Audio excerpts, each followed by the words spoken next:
Če je želoček prazen, se težko napolni glava. Zato ima zdaj kosilo v šoli tudi 16 otrok, ki bivajo v azilnem domu in so v Slovenijo prišli, ker se v svoji državi niso več počutili varne, zdaj pa čakajo, ali bodo lahko v Sloveniji tudi ostali. Mi všeč riž, pa mi všeč špageti. Po daljšanem bivanju ostajajo, da bi se s pomočjo vrstnikov in prostovoljcev hitreje naučili jezika. Jaz imam barane. Takole se Baran predstavi v maternem jeziku, prihaja namreč iz Afganistana in hitro napreduje tudi pri znanju slovenščine. Moj ime je Baran. Učimo besede, napišemo zvezek nekaj tako.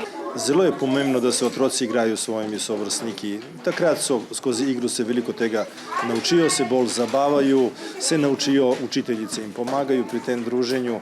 V zabavni in prijetni atmosferi vse je lažje in veliko bolj uspešno je.